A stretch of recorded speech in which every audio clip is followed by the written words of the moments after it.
Hello friends, immigration से related latest update के लिए हमारे इस चैनल को सब्सक्राइब करें। और आज की वीडियो में हम आपको बताएंगे एबीसी इमिग्रेशन न्यूज़ पर हम जो न्यू वीडियो लेकर के आए हैं वो एक रिफ्यूज़ल केस की है, जो कि मेरे फ्रेंड का रिफ्यूज़ल है।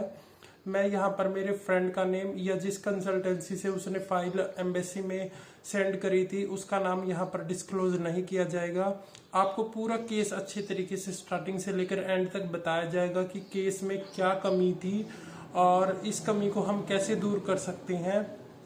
ऑस्ट्रेलिया का यदि स्टूडेंट वीज़ा आपको ग्रैब करना है तो, क्योंकि आज के दिन ऑस्ट्रेलिया का स्टूडेंट वीज़ा ग्रैब करना बड़ा ही मुश्किल है। सबसे पहले तो ऑफर लेटर निकालना यूनिवर्सिटीज़ से, क्योंकि यूनिवर्सिटीज़ इंडिया के प्रति बहुत ज़्यादा सख्त हैं, क्योंकि बहुत सारे स्टूडेंट्स ने फ्रॉडुलेंट डॉक्यूमेंट, खासकर हरियाणा, पंजाब और गुजरात के स्टूडेंट ने इतना ज़्यादा वहाँ पर माहौल ख़राब कर दिया है कि बच्चों के वीज़ा निकलने बहुत मुश्किल है। बहुत अच्छी अच्छी प्रोफाइल्स के भी वीज़ा नहीं आ रहे हैं, जैसे कि मेरे फ्रेंड की प्रोफाइल थी जो कि काफ़ी अच्छी प्रोफाइल थी, लेकिन एक छोटी सी कमी की वजह से उसका रिफ्यूज़ल आया है। तो यदि ऑस्ट्रेलिया की फाइल आप एम्बेसी में भेज रहे हैं तो उस समय पर उसको एक अच्छी तरीके से आप उसको वेरीफाई कर लें कि उसमें कोई कमी ना हो, वरना आप ऑस्ट्रेलिया का सेकंड चांस नहीं ले सकते। जैसे कनाडा में आप 4 टाइम 5 टाइम भी फाइल को अप्लाई करके अपना वीज़ा निकाल सकते हैं, लेकिन ऑस्ट्रेलिया में ऐसा नहीं है। ऑस्ट्रेलिया से यदि एक बार आपका रिफ्यूज़ल आ गया तो समझो आ गया, फिर आप दोबारा वहां पर नहीं जा सकते हैं स्टूडेंट वीज़ा के तौर पर। तो जो मेरे फ्रेंड का केस था, साथियों आप बिल्कुल ध्यान से सुने, उसका बिल्कुल फ्रेश केस था, यानी कि किसी तरह का उसका रिफ्यूज़ल नहीं था। उसने 12th कंप्लीट की थी। 12th कंप्लीट करने के बाद उसने पीटी में अपने आप को इनरोल किया था, पियर्सन टेस्ट ऑफ इंग्लिश, जो कि ऑस्ट्रेलिया, न्यूजीलैंड, यूके में पूरी तरीके से एक्सेप्टेबल है। कनाडा की तरह नहीं है कि नॉन एसडीएस में आपकी फाइल को पुटअप किया जाएगा। 100% पीटी के ऊपर रिजल्ट्स आते हैं। ऑस्ट्रेलिया में बहुत अच्छे रिजल्ट्स आते हैं।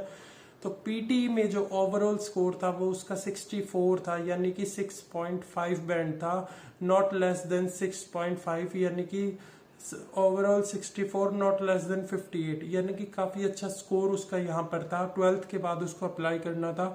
12th में उसकी साइंस स्ट्रीम थी, मेडिकल साइंस से उसने पढ़ाई की थी और सेम रेलिवेंट कोर्स उसको दिया गया था। और काफ़ी अच्छी यूनिवर्सिटी में, काफ़ी पॉपुलर यूनिवर्सिटी है सिडनी में उसकी फाइल अप्लाई की गई थी। तो ये सिडनी में फाइल अप्लाई की गई थी। उसका ऑफर लेटर भी जल्दी आ गया था, 7 से 8 दिन के अंदर उसका ऑफर लेटर आ गया था। उसके बाद पीटी के बेस पर फाइल अप्लाई की गई थी। 12th की मार्कशीट उसकी लगाई गई थी जिसमें 70 अबव उसका स्कोर था। तो देख सकते हैं एकेडमिक्स उसके अच्छे थे, पीटी उसका अच्छा था, यूनिवर्सिटी उसने अच्छी ली थी, जो लोकेशन थी, जो सिटी है सिडनी, वो मेट्रोपॉलिटन काफ़ी अच्छी सिटी थी। तो सभी काम अच्छे तरीके से किए गए थे। किसी तरह का गैप का इशू नहीं था, क्योंकि recent 12th pass out student था और रिसेंट बिल्कुल फ्रेश केस था, किसी तरह का रिफ्यूज़ल नहीं था।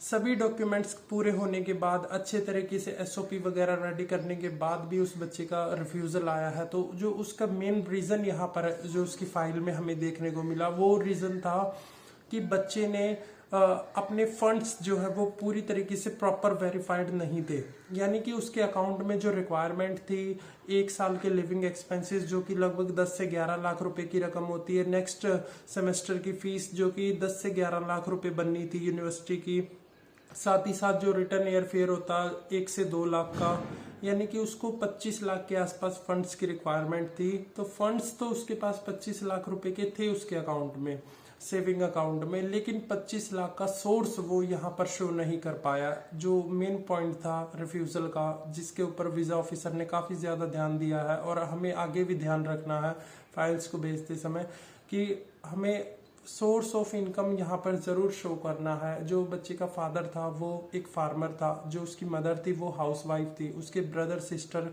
नॉन वर्किंग थे, यानी कि परिवार में कमाई का कोई भी जरिया नहीं था। सोर्स ऑफ इनकम जो था वो पूरी तरीके से एम्बेसी की नज़र में इस लायक नहीं था कि बच्चा ऑस्ट्रेलिया स्टडी कर सकता है। तो हमें अपने आईटीआर्स प्रॉपरली मैनेज करने हो चाहिए।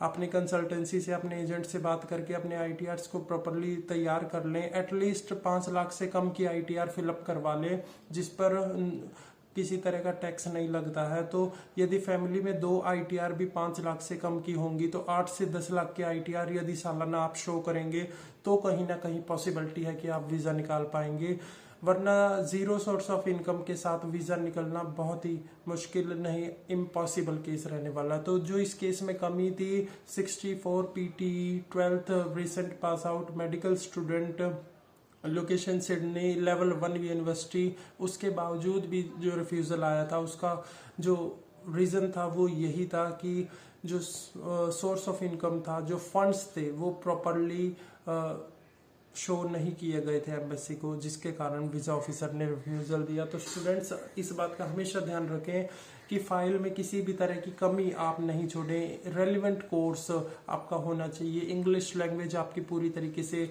प्रूव होनी चाहिए। 6.57 का स्कोर लेने का आप कोशिश करें, एटलीस्ट 6 के साथ आप फाइल को अपलोड करें। 5.5 का ज़माना गया तो 5.5 के भरोसे ना रहें। 9 में से 6 नंबर लेना कोई ज़्यादा बड़ी बात नहीं होती है। तो 20 से 25 दिन यदि आप PT पे देते हैं तो 60 to 70 का स्कोर आप इजीली ग्रैब कर सकते हैं। और जो यूनिवर्सिटी है वो लेवल 1 की यूनिवर्सिटी में एडमिशन लेने की कोशिश करें। अपने गैप को भी आप कवर करने की कोशिश करें। यदि किसी तरह का गैप है तो उसमें आप अपना जो जॉब एक्सपीरियंस या किसी तरह का रेलिवेंट कोर्स से रिगार्डिंग किसी तरह का डिप्लोमा स्टडीज़ आप शो कर सकते हैं और अपने केस का स्ट्रॉन्ग बना सकते हैं। तो रिफ्यूज़ल से बचने का जो तरीका है वो यही है कि आप अपने केस को स्ट्रॉन्ग बनाएं, वरना रिफ्यूज़ल आ गया तो आप दोबारा ऑस्ट्रेलिया ट्राई नहीं कर सकते हैं। तो ऐसी ही जानकारी के लिए वीडियो को शेयर करें, सब्सक्राइब करें और चैनल को लाइक करें। किसी तरह की आपकी क्वेरी रह जाती है तो कमेंट ज़रूर करें। Bye bye.